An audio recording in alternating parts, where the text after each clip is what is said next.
past year, I've uploaded tons of videos about the coolest animals from every corner of the world. So I've decided to take my favorite videos and turn it into another massive movie compilation. Ant colonies, axolotls, and even insane creatures you've never seen before, it's all in this video. So sit back and get some popcorn or something, because this is gonna be a fire movie. This is a bloodworm, and it is the creepiest, most disgusting creature ever. It even has 4 venomous fangs in each corner of its mouth that you definitely don't want to get bit by. Now, I'm known for keeping the weirdest pets, so of course I found a website that sells them as a live bait for fishing. Yeah, literally nobody buys these as pets. I think I'm literally going to be the first person in the world, which means I'm going to get to show off the crazy unseen abilities of these guys. So hey, let's just check this thing out. And after a couple of days, a truck dropped off the package at my house so I could finally check them out. Here we go, bloodworms. Even as an animal expert, I am like pretty spooked about these. But anyways, let's just check them out. Underneath all the packing material were the bloodworms. So using some tweezers, I carefully removed one to take a closer look. And yup, this is a bloodworm. You can see that they are absolutely disgusting looking, and their mouth is even able to extend out of their body like an alien. But at the end of this part that expands are their venomous fangs, which they use to latch onto stuff like shrimp in the ocean, which I'll be showing off very soon. Now, one thing though, I actually bought 12 of these bloodworms that I'm gonna have to keep all in the same aquarium. So yeah, this is gonna be a nightmare. Now for the build, I'm gonna put in some aqua soil and a dirt mix. Eventually, we're gonna completely fill it with water because that's how bloodworms live in the wild. But for now, I just put a tiny bit of water in to keep the dirt nice and moisty. But I've already run into the first problem because I don't think I was supposed to add the water straight to the dirt. It kind of made it a weird consistency. And the water is just straight up black. So yeah, I drained the water, scooped out the dirt, and I washed it off in the sink. Then I put the soil back in, covered it in a thin layer of sand. I'm gonna be putting in some red plants, and then finally filling it all up with water. First of all, let's get some pieces of wood in here. And I thought this design of multiple of these burnt looking ones coming from the middle looked pretty nice. I didn't want them sticking out the top though, so I broke off all those extra pieces and planted them in the sand below to give the whole wood structure a more fuller look. Now it's time for the rocks, and you may think these are just called river rocks, but in fact that is not true. This one on the left is actually called an elderly boulder, and this one on the right is called a black venom boulder. Now those are some cool names. Just wanted to say thank you to whoever named them. But the best rock I have is this. It's actually not a rock at all. It's actually wood. Yeah, just like what I already got in there. Yeah, it's called petrified wood, and basically millions of years ago, it was buried under the earth and turned into a rock over time. But for this wood rock back here, I've actually got a pretty cool plan. As you can see, I've got a little can of sardines, which you basically just open by pulling the... okay, it just broke off. Okay, attempt 2. Basically, you just open it like this, and inside there's some like dead fish that you eat. Now with the sardines, I actually went and put one of them under this petrified wood. I'm doing this because I want to test to see if the bloodworms have a smell ability and whether they'll be able to find the sardine under it, dig it out, and eat it. Yeah, that should be pretty fun to watch. Anyways, now I want to get some red aquatic plants in here. So I drove to Petco so I could buy some. Alright, I'm at Petco and I'm hoping they got some red plants in stock today. Oh, bro, there's not a single red plant in stock. I swear they usually got them, but I guess not today, huh? Instead, I had to drive home and go buy some online. Thankfully, though, there was a ton of websites with some nice reddish plants on them, so I went and added a bunch of them to my cart. And, whew, it's gonna be pretty expensive, but hey, I say it's worth it for these red plants, baby. Check out. Since I bought the one-day delivery, the next day I got the package with all of the red plants inside, so I took them all out and started to put them around random parts in the sand. Now, a few of the plants they gave me weren't actually red, they were very green, but it's okay because I was starting to like the look of how it was all coming together. I also ended up getting these red ruby crystals that I scattered along the floor of the enclosure to add a bit more red in here to match that bloodworm color, of course. But as you can probably tell, I've been keeping the 2 sides of this enclosure completely empty. And that's because I want to build some custom DIY builds on both sides that the 12 bloodworms will be able to interact with. First of all, on the right side, I'm going to make a little cave they can all hide in. Now, in an old video, I learned this cool trick where you get out a basket, cut a hole in the front, and cover it in rocks to make your very own cave. So I'm gonna do it again, but this time with 3 different baskets to make a triple-decker cave. So I went and cut the front of the baskets off to be the entrance. I sanded them down a bit so it wasn't as sharp, and I covered the baskets in a ton of spray foam. Cause let's be real, it wouldn't be a Terrgreen video without it. And then I started to carve it out to make it look like the spray foam was the actual rocks of the cave. Anyways, here is the finished triple-decker cave. Looks good, right? right? Let's just get this thing in there just like that. It may not be the prettiest decoration in the whole world, but a wise man did once tell me it's not about the looks, it's about the thought that went into it. And yeah, a lot of thought did go into this cave, okay? We can store 3 different worms in there. All right, now time for the left side's DIY build, and this time I've got something interesting. Yup, it's a food platter. Basically, I'm gonna prepare a bunch of different foods for the bloodworms. That way I'll be able to see which they like the most once I get them inside. So anyways, I drove to Walmart to do some food shopping. Okay, well, we're shopping for bloodworms today, so I came straight to the meat aisle, of course. Now, first on the shopping list was some beef. Now, if you remember, this is actually the same stuff I fed in my video where I got pet leeches. And if you saw that, you probably remember they absolutely loved it. Like, I was having trouble getting them off of it, so of course I bought some of that for the bloodworms. But I also went over to the fish aisle and decided to buy some salmon, which are a type of saltwater fish, which usually live with bloodworms in the wild, so I figured they might like to eat that. And also in that aisle, I got some shrimp, because when you search on Google what bloodworms like to eat, it says shrimp. So if nothing else works, they should at least eat this. Finally, I went to the aquarium aisle to buy some of these fish pellets, because who knows, maybe the bloodworms will eat those too. Once I got home, I got out all the foods in the order I'll be feeding them to the bloodworms. It's gonna be crazy to watch their fangs absolutely rip this food to shreds, and I'm even gonna show some unseen stuff about these bloodworms. Now let's get this tank filled up with water and get the bloodworms inside. To do that, it meant I needed to take out the food, since it would get soggy if I kept it inside. Yeah, I'll put this back in there very soon, but for now I'm just gonna store it in my fridge to keep it fresh. Now, of course, I had to start filling it up with water so the bloodworms would be able to swim around in there. But when it got to like 30% full, I kind of realized a big problem. Oh shoot, bro, I don't know how I didn't think of this, but bloodworms, they live on the beaches of oceans, and the beaches of oceans have salt water. I've been making this a freshwater tank. I've been putting fresh water in it. But it's okay, because thankfully in the corner of my garage, I just have 2 big cartons of Pacific Ocean water, sourced straight from the ocean. Don't ask why I have this, I just do. Anyways, I drained out a little bit of the fresh water and started to add in the ocean salt water. And by the time it was filled up, the salt level was 0.02, which is perfect for bloodworms. Alright, all the right water parameters have been met in here, so the bloodworms are good to go in. But because I put salt water in here, it does mean the $200 on freshwater plants I spend is gonna go down the drain. Yeah, these are all about to die. Since they were all gonna die, I wanted to replace the red theme in here, so I got this heatless red I think these guys should be safe from bloodworms because of their shells, but I'm not gonna give the 100% guarantee. So sorry guys if you get eaten by the bloodworms. Now for the final touch of this tank. What I did is I actually went and found this cool picture of a beware of the dog sign, and I went and asked AI to change it to a beware of the worm sign. Oh my gosh, look at what it generated. That is absolutely perfect. Wait, let me go print this out at the store real quick. So I printed it, attached it to a piece of cardboard to make it a sign, and there we go, a beware of worm sign. I then even went and spiced up the enclosure a little bit by splattering some red paint along the sides to make it look like blood splatters. And there we go, 100% complete bloodworm enclosure. And I guess there's only one thing to do. Let's get these bloodworms inside. Now I'll just be starting with one, and then I'll add all the rest as I test more and more food. But yeah, let's just put this guy inside. Be free, boy. And the worm kind of just sank down to the bottom and started moving around randomly. And yeah, well, this is kind of all bloodworms do. They just wiggle about, and occasionally they'll burrow under the sand, which is where they spend most of their lives. And as you can see, it didn't take this guy long until he started to do just that. But I guess he got bored of the digging, because eventually he just came out and started to wiggle about again above the sand. Wait, before this guy tries to burrow under the sand again, let's get to feeding him some food to see which bloodworms like the most. And we're gonna be starting with just some little fish pellets. I'm not too sure if they're gonna eat this, but it's worth a shot. Let's put them inside. But there was a slight problem, because as you can see, the fish food was floating, and I feel like the bloodworm isn't just gonna swim up to it. So instead, I picked it up with some tweezers and moved it towards the worm. And as you can see, when I moved it towards him, he actually went and flashed his fangs at me for the first time. I thought this surely meant he was hungry, so I started to wave the food around in front of his mouth a bunch, and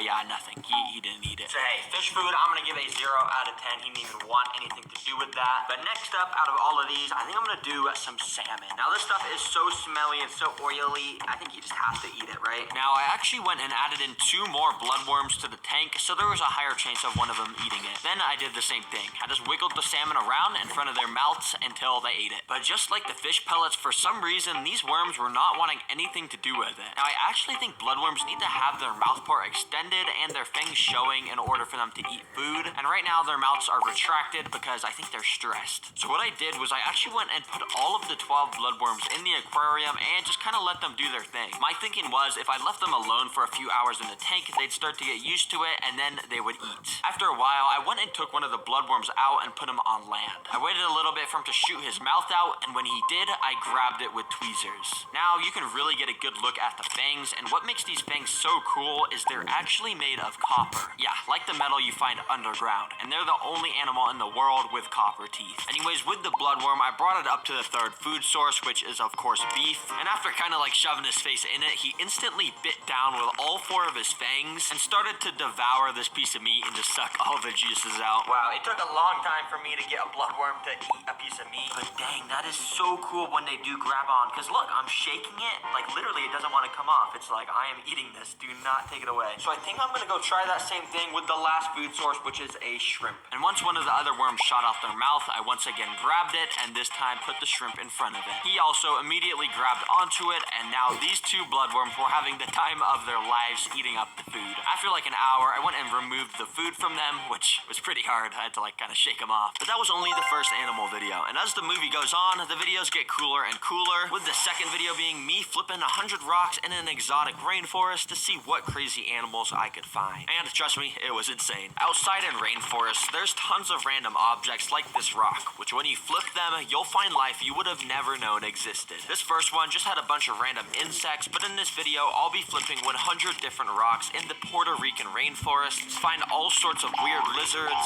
venomous spiders, and even crazy snakes you've never seen before. However, right now, I'm still pretty close to a city, but as I travel deeper and deeper into the rainforest, the animals get cooler and cooler, and maybe at the end, we'll even be able to find extremely rare ones. And so I made my way over to object number 2, and literally right under the piece of wood was this insane alien-looking creature. They're called tailless whip scorpions, and I've actually made entire videos about keeping these guys as pets. It's crazy we already found something this weird and rare, and so I continued exploring. Eventually, I came across object number 3, which underneath had this weird-looking white worm thing. But in fact, this is not a worm at all. It's a baby beetle. Basically, over time, these little larvae will start to mutate and eventually will break out of their shell and become a beetle. And this one is absolutely massive, so it's probably going to turn into some giant mutant rainforest beetle with a massive horn. Hopefully, we'll find one of those later, but anyways, I went and flipped rock 4, which had nothing underneath. From now on, I'm not going to show anything with nothing, so it'll just be constant cool rainforest animals. And that's exactly what I found with rock number 7, because underneath was this weird white thing in a hole. But after moving around the dirt a bit, I realized this was actually a wolf spider's hole. And that massive white thing, well, that's its egg sac, and soon it'll hatch into hundreds of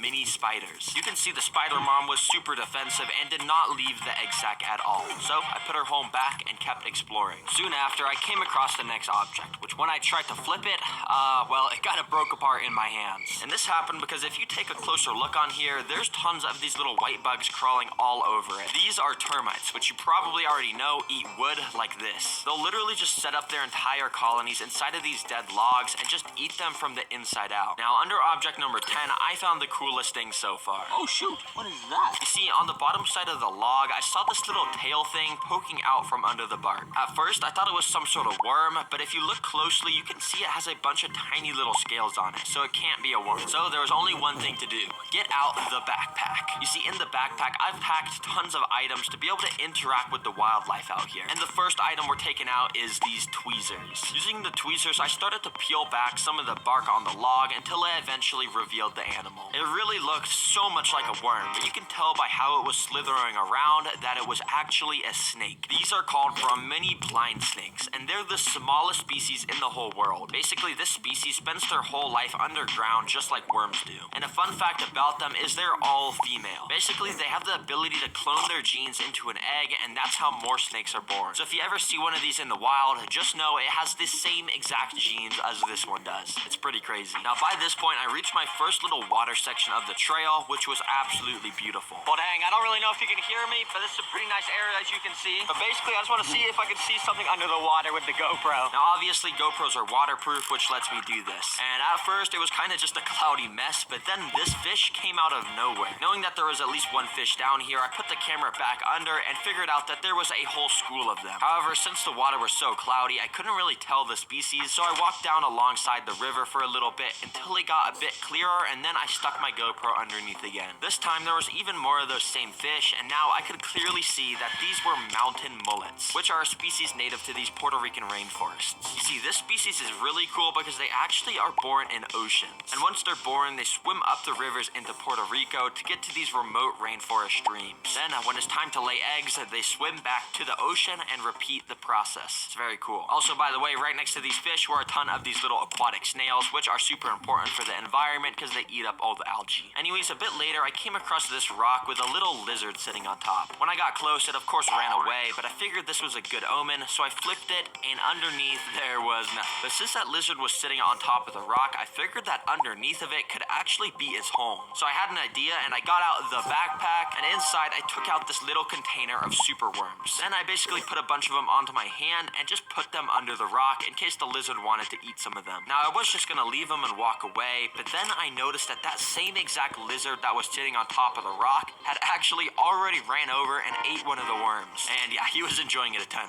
You're welcome, buddy. There's more where that came from. And speaking of lizards eating stuff, nearby I also went and flipped this rock that had nothing underneath, but out of the corner of my eye, I noticed another lizard. And this guy instantly went on the run and started parkouring across the rocks to get away from me. But eventually I did get a closer look and realized this was a green anole lizard, and it looked like there was something actually massive in its mouth. And the thing sticking out of its mouth kind of looked like the belly of another lizard, which would make sense because these green anole lizards are cannibalistic killers. And when they're hungry, they'll just straight up eat their friends. Yeah, talk about fake friends, am I right? Anyways, a bit later, I flipped this rock here, and underneath I found my first ant colony. You see, ant colonies are a bit rarer in rainforests like this, which is why I didn't see any up to this point, so it was a kind of cool find. And then the rock I flipped right after also had another ant colony of the same exact species. Now, I'm pretty sure this species is called big-headed ants, which I can tell because as you can see, some of the workers have massive heads that are like 3 times the size of normal workers. This happens because at birth, the normal worker ants find the biggest and strongest pupa and spray a special pheromone on them. Then as the pupa grow older and older, they just grow up with massive heads and help move around some of the larger stuff that the small workers can't. In this case, the big-headed workers were helping move the eggs back underground since I moved their rock. Sorry guys, let me put that back. Now by this point, I was starting to get deeper into the rainforest, so we should start to expect the animals to get cooler and cooler. And that was actually shown because the very next thing I flipped had a proper snake behind it. But as you can see, it was a little bit camera shy because it instantly slithered into the bushes before I could get a good look. So I got out the backpack, and inside I packed this snake hook. Basically, people use these snake hooks to pick up deadly venomous snakes so they don't get bit. And obviously I didn't want to get bit, so using the hook, I started to dig around in the grass it slithered into and tried to look for it. But unfortunately, the hook just ended up breaking. Bruh,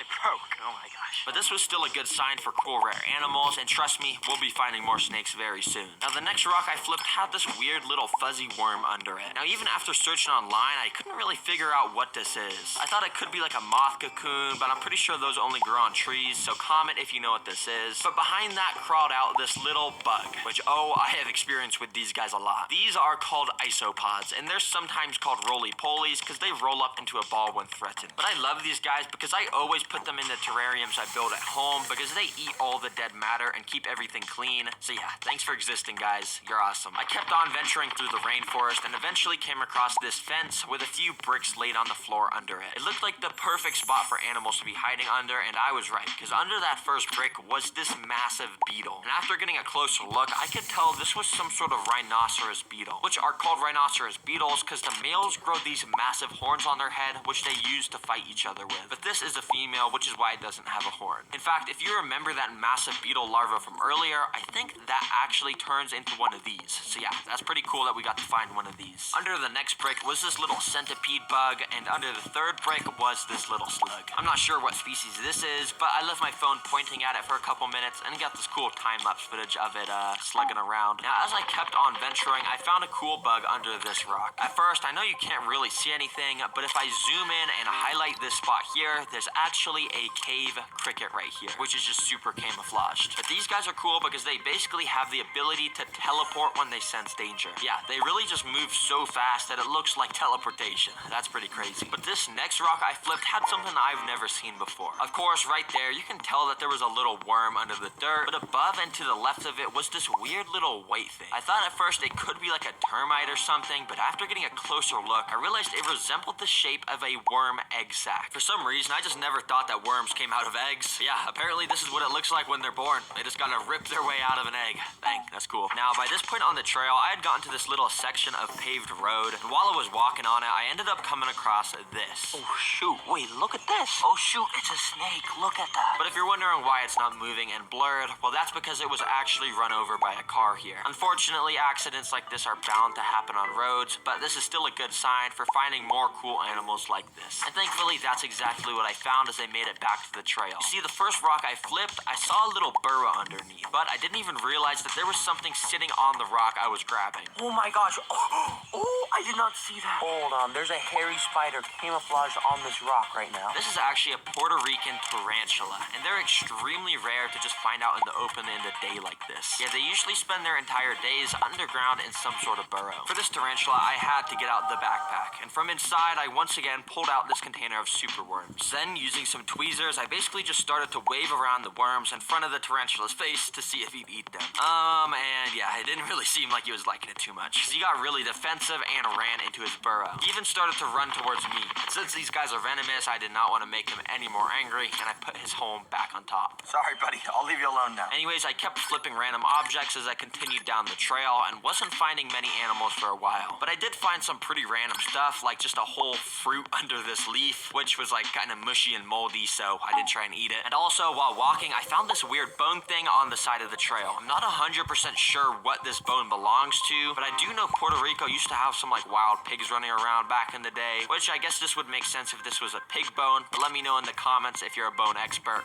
I'm not really. Now, under Object 92, there was this little millipede, but also right next to it was this weird black bug I've never seen before. But I figured out it's called a rove beetle, and what makes them so cool are these spikes on their back. You see, when they dig under the dirt a bit, they poke out those spikes on their back to mimic little claws or pinchers poking out of the dirt, which will scare away predators. Also, apparently, they have wings they can just unfold like a robot and let them fly away. I have no idea how nature evolved to do this. Now, by this point, I was starting to get worried because it was starting to get late, and I knew there were still bigger tarantulas and scorpions to be found out here. And yeah, the next few rocks I flipped also had nothing, but that was until object number 96 when I found this. It was another tarantula, and this one is actually a Puerto Rican pink-toed tarantula, which is a slightly different species. Okay, now this is cool. It's bigger than that first tarantula we just found. And since this guy's a bit bigger, I think I actually have something in the backpack for it. From inside, I pulled out this stick, which actually lets me attach my GoPro camera to it. Basically, I want to use this stick to get the GoPro super close to the tarantula without having to worry about getting bit, and that's exactly what I did, because I went and gently nudged the leg of the tarantula with the GoPro, and it actually woke up. Then I bumped it again, and this time it ran around to the other side of the log. Finally, I just waved it around a bit more in front of him, and he wasn't really doing anything. To be honest, I don't really know what I expected. And now, as you can see, I was getting pretty near the end of the trail, and underneath some of the final objects, I was finding no new animals. And eventually, it got time to flip object 100, so I looked around for the best thing to flip. And while I was exploring, I actually came across this dirt area with this metal piece of trash in the middle. Of course, I looked inside of it to see if there was anything, and I didn't see anything at first, but for some reason, I decided to turn on my phone flashlight to double check, and that's when I found this. It's a scorpion. And not only was there that, because when I moved the trash to get a better angle at the scorpion, I found a second scorpion also on the walls of this trash. These are Puerto Rican bark scorpions, and they've actually got pretty painful stings. Bro, this is so insane. This whole time I've been trying to find scorpions, and literally on object 100, this is where the scorpions are. Well, hey, I'm not complaining because I've packed something in the backpack specifically for if I found these guys, and it's a flashlight. Now, you may already know this, but if you turn on the flashlight and go through the modes or something, eventually it'll turn blue or purple, as you can see. And now, if we go and shine this inside of here, look at that. Scorpions are able to glow in the dark. And that's how you know these are real scorpions, everybody. If you saw my last video about rock flipping, you know this is the same exact way it ended. Because I had found scorpions on one of the last objects and made them glow in the dark. Which, it's kind of poetic in a way that it ended the same way. Well, hey, I guess that's rock 100. We're done. Now, that was interesting. But next up, I made a video about testing Venus flytraps against tons of insects. Find out which Venus flytraps like the most, and the results might surprise you. If a black widow walked into a Venus flytrap, trap, what would happen? Would the trap close on top of the spider and eat it whole? Or would the black widow be able to use its venom to squeeze its way out? Well, I'm gonna be testing just that, along with tons of other insect types to see how strong Venus flytraps really are. Now, to get a Venus flytrap, you gotta of course buy one online, and so I found this website. There was two different options of stuff to buy: a cheap $10 Venus flytrap bundle and an expensive $100 bundle. Oh, this is actually perfect. I think I'm gonna buy both of these trap bundles. Then I'll be able to test the cheap and expensive traps to see which will be more effective at catching insects. But hey, I guess let me just check them out. And thankfully, only a couple days later, I got the traps delivered in the mail. After taking them out, I separated them into cheap and expensive. You can see the cheap Venus flytraps actually gave me quite a lot for just $10.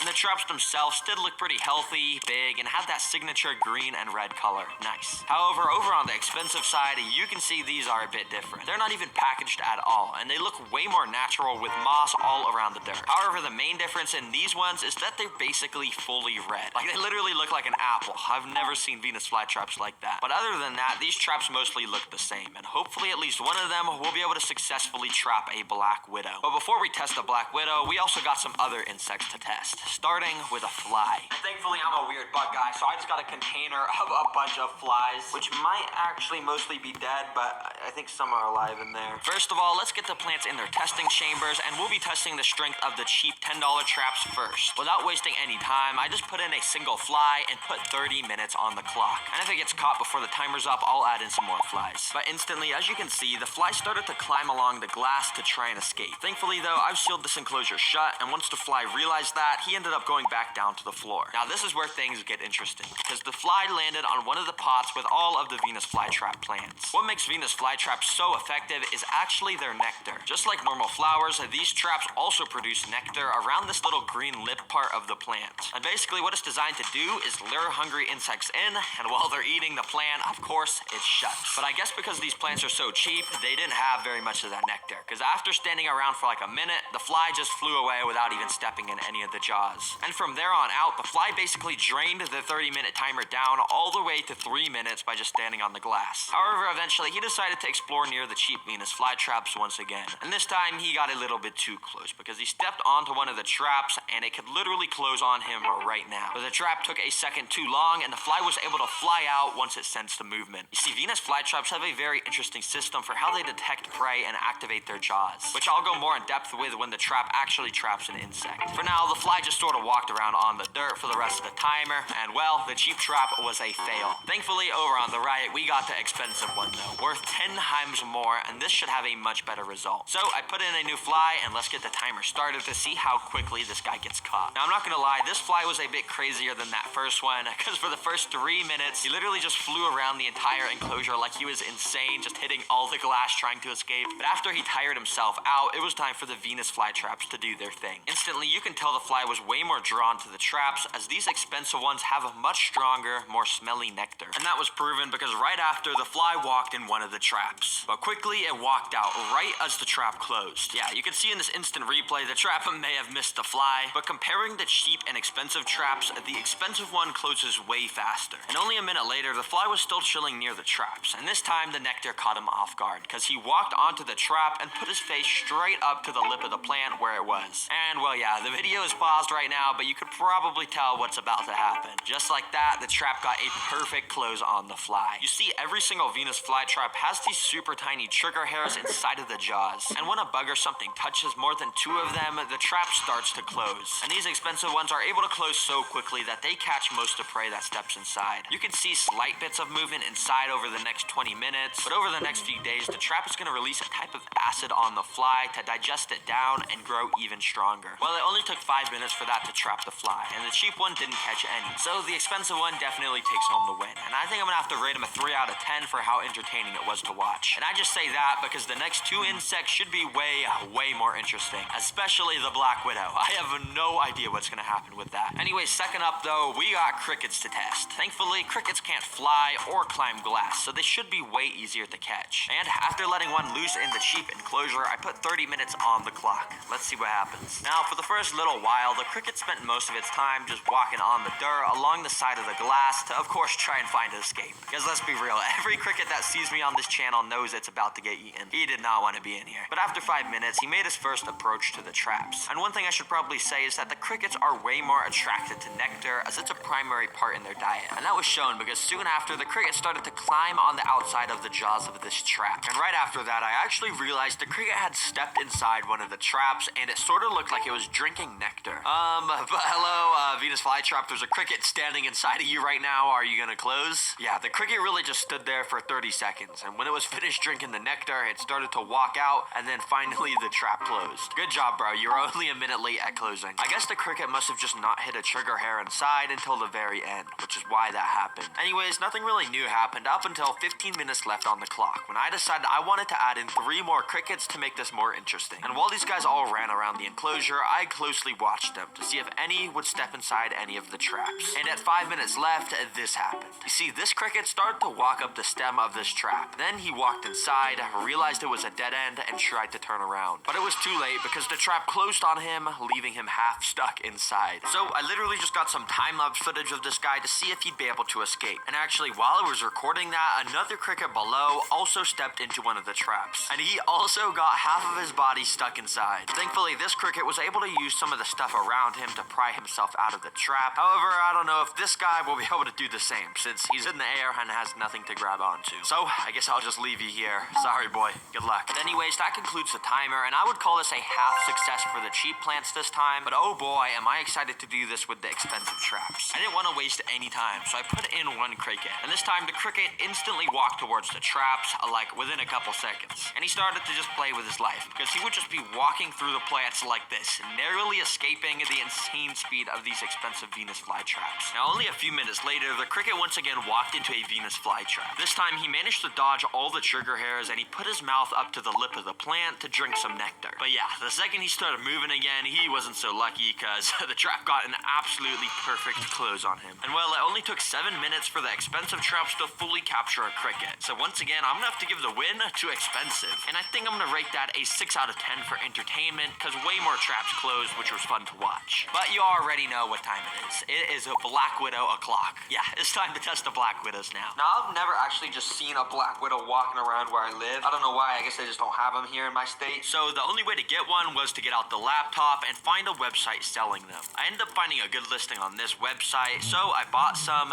and the next day they got delivered to my house. As you can see, I bought a pretty good amount of these guys, and as you can probably also see, they're super creepy. They got that signature glossy black color, a massive abdomen, and of course, they got the red hourglasses on the back of that abdomen to let you know they're extremely venomous. In fact, something I just learned about these guys is their venom is actually 15 times more potent than rattlesnake venom. That's why when I opened the container to get a closer look, I got extremely scared when they started running away straight towards me. Bro, that Black Widow just ran out of here. He webbed down the side of the table and just started running around the floor. But don't worry, I actually scooped him up into this box I had laying around. I'm pretty scared of Black Widows. Anyways, I went and put one of the Black Widows inside the cheap trap enclosure and got 30 minutes on the clock. This is about to get interesting. Let's see what happens. Right away, the Black Widow made her way towards the traps. Now, Black Widows are a lot slower than crickets and flies, so if this spider steps inside a trap, there's a high likelihood of it getting caught. And while nothing really happened for the first couple of minutes, eventually the spider started to walk along the tops of some of the traps. You can see Black Widows are very meticulous with their movement, and it would very carefully place its legs above the trap, making sure not to step inside. But even with that, the spider was playing a dangerous game, because all it needed was one bad step. Anyways, about 15 minutes later, I noticed that the spider had actually started to spin a little bit of silk, and maybe it was planning on building its web here. But unfortunately, she would never get the chance to finish, because she took a wrong turn into the Venus flytrap, and, well, it closed straight on her. Almost perfectly. However, there was still some legs sticking out. To be honest, it didn't look good for the Black Widow, and besides a few leg twitches, it looked like the spider had just lost to the Venus flytrap. And if you thought that was cool, well, you gotta see the expensive Venus flytraps, because right after putting the Black Widow in, he instantly walked up to a Venus flytrap. And literally within the first 30 seconds of the timer, he stepped inside one of the traps, ducked down a little bit too much, and the trap closed on him within an instant. In my opinion, this one was even cooler to watch, and yeah, his legs were also just stuck sticking out of the sides of the trap. Yeah, who knew Venus flytraps could eat Black Widows? And speaking of eating things, this next video is about me getting another one of the craziest pets ever, a toe biter. This is that. This is a toe biter. Yeah, might sound funny, but these little bugs live in lakes and spend all day eating everything they lay their eyes on. And to humans, they're known for injecting venom into toes, causing extreme amounts of pain. Ah! Ah! So I found this website that will sell me some to keep as pets. Yep, I'm gonna build them a home in this fish tank. Let's buy 2 of these. Let's see how this goes. And you already know the delivery drivers worked overtime to get these to me as soon as possible. So I cut it open so I could get out the containers. Supposedly the bugs were inside. All right, let's see these. Oh shoot, no, this thing's massive. Since it was kind of hard to get a good look at them in these containers, I got out this temporary tank and put them in. I was very careful because supposedly these guys have wings, meaning they could just fly out to my toes and start biting them if I wasn't careful. Anyways, now we can really see how absolutely vicious these guys are with their insanely sharp pincher forceps that they actually use to latch onto prey in the wild. Then, using a little sharp mouthpiece they have, they inject a special type of venom into prey that turns the inside of their body into liquid that they then proceed to slurp up like a smoothie. Yeah, I really hope these guys don't escape while making this video. But anyways, let's just build them a home and keep them as pets. This can't go well, but the first step is to make the background of their home. The coolest thing is, as you can see, is I actually hid some of these plant pots along the top. Basically, it's going to allow me to plant some beautiful plants in here, and it's going to be super luscious by the end of the video, probably. But to really complete this backdrop, we need to add these. These are called sticks. Yep, and we're going to put these along the back wall. If you didn't know, sticks are really cool because they grow from trees, and they're actually made of wood. I'm just kidding, guys. I know you guys all know what sticks are. I don't know why I'm explaining this. Anyways, yeah, I put so many of these sticks along the back because I really wanted to make this place look like some underwater mangrove swamp with so many roots everywhere. I'm already loving how this is coming together, and we're not even on step 2, which is actually to make the floor and decorations. For this build, I just wanted to use this simple gravel material for the floor. But along with it, I've also got this, which I've never actually used before. It's a little underground cave that goes up against the glass. Basically, after we go and fill up the rest of this floor with gravel, you can see this cave stays as an open area that stuff can go inside. And maybe our toe biters will come and chill in here, or maybe some of the prey we add will come and hide in here, for as long as they can, of course. Now you're probably wondering why I didn't add any of this aqua soil like I usually do, and well, that's because I'm not going to put any sort of plants in here this time. Instead, I want it to look like some abandoned swampy area with super murky water. And we do that by putting a ton of natural materials around, like this big driftwood piece coming out the middle, and then a bunch of smaller stuff, like these dead leaves, some mini pine cones, and little sticks. But most importantly, I've got some beta miracle leaves. Oh yeah, I don't know why they're called miracle leaves, but hopefully they spread some sort of miracle around the tank. Something like that, surely. But actually, I kind of do know why these are called miracle leaves. Because if I go and fill up this floor area with just a bit of water, you can see over the span of about an hour, it starts to turn into this brown, murky color. That's because those leaves and all the other natural stuff I added inside is spreading around tannins in the water, which turns it this color. And it's actually super healthy for any fish or bugs that would live in here. Dang, the more you know. Anyways, I drained that while I continued on with the build by putting in a few lava rocks and covering them in a bit of the sphagnum moss, which I also put all over the background of the enclosure. Finally, the most important decoration is some little mini plastic boots. Yeah, because we all know at the bottom of every lake and stuff, they just got like boots and stuff. At least that's what all the fishing games I've played have told me. Yeah, I got some pretty cool decorations, as you can see. I'm just gonna put that there. Now for my favorite part of each of these weird pet videos, the DIY decorations. And for the first one, let's make some pictures. Yep, I literally went out and bought these mini dollhouse picture frames. I'm just gonna scatter all around the enclosure with funny pictures of toe biters. And to make some funny pictures, I gotta do some photoshopping. I'm a Photoshop master, so this should go pretty well. First of all, I used my expert skills to make a picture of a toe biter eating one of its favorite foods ever, a frog. Yes, they actually eat frogs in the wild. Then I made this picture of a toe biter flying in the air with beautiful angel wings. Because yeah, like I said, they can actually fly with their actual wings, but they don't look as majestical as these angel wings, of course. Finally, I found this picture of what it looks like when a toe biter lays eggs. Yeah, apparently they literally keep them on their back until they hatch. So I put a bunch of baby toe biters all around this mom toe biter. Then we just gotta go and print out these fantastical pictures. And yes, I finally got a printer at my house, so I don't gotta go to the store no more. And wait, no, what the heck is this, bruh? Oh my gosh. Oh my gosh, I forgot you gotta buy color for the ink. Okay, I guess I gotta go to the store anyways. Please do that, by the way. Yeah, so I drove to the printing store to get the photos instead. Anyways, when I got home, I cut out all the little images and put them inside their frames. As you can see, I obviously have the ones I photoshopped, but I also found this picture of all the toe biters' favorite foods, like insects and fish, so they can daydream about them all day. And I also found this picture on Google of some crazy person who willingly let this thing bite him. Why the heck would you do that, bro?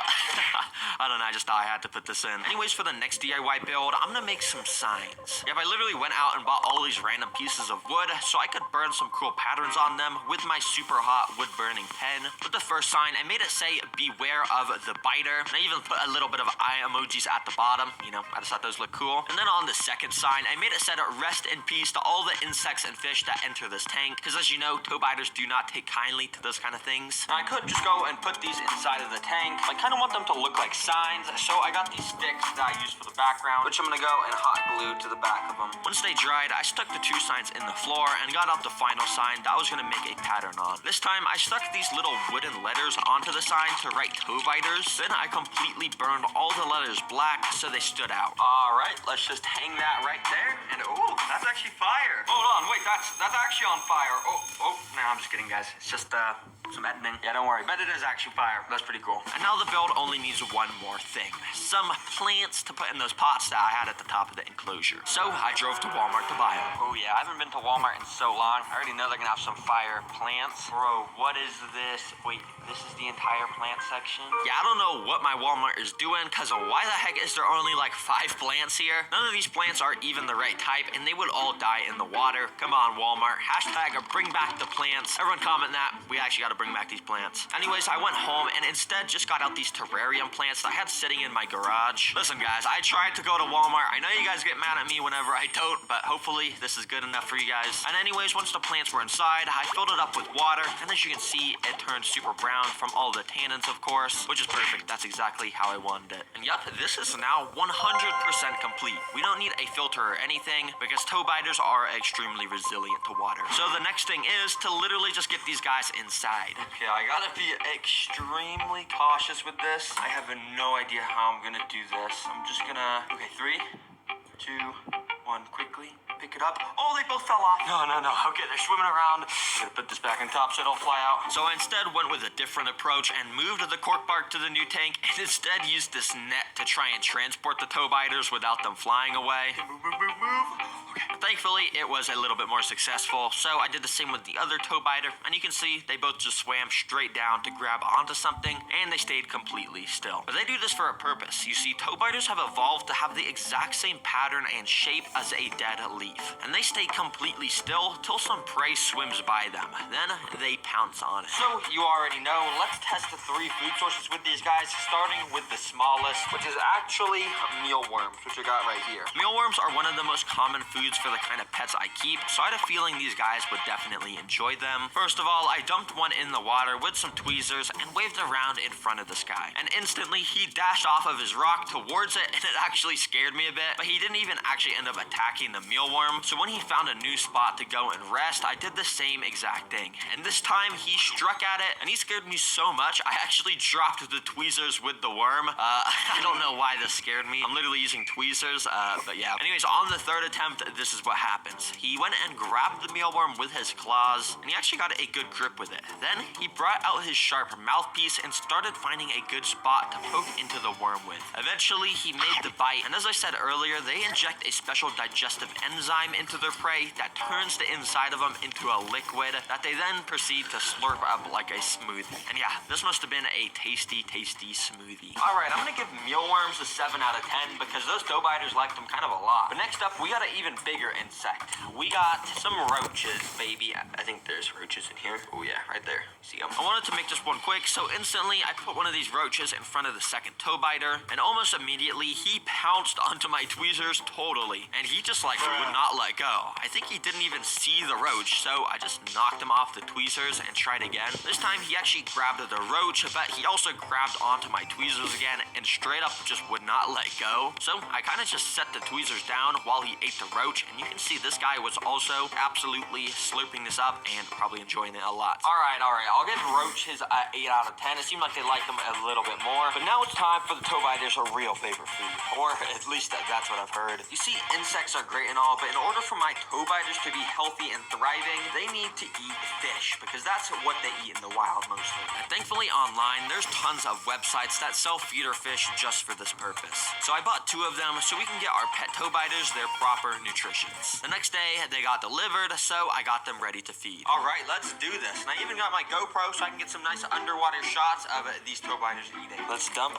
one of these fish inside. The fish that I had put inside immediately started swimming around. But little did he know that this was the home of my pet toe biters, which were secretly sitting right next to him, watching his every move. And only a couple minutes later, he got a little too curious and started swimming near the toe biter. The toe biter was preparing to strike, but he had to wait for the perfect opportunity in order to not scare the fish away. And when the moment was right, he pounced off the rocks and missed and scared it away. Bruh, come on, I thought you were a master hunter. So instead, 5 minutes later, I decided to just help him out by feeding him with some tweezers. There you go, boy. I hope you enjoy. And yeah, this seemed like it was probably his favorite food, and he would not let go. But since it's easier and nicer to feed insects, I'll mostly stick to them, and I'll just have fish be a special occasion for when they need the proper nutrients. Anyways, this is pet toe biters. Hope you guys learned something new. Anyways, next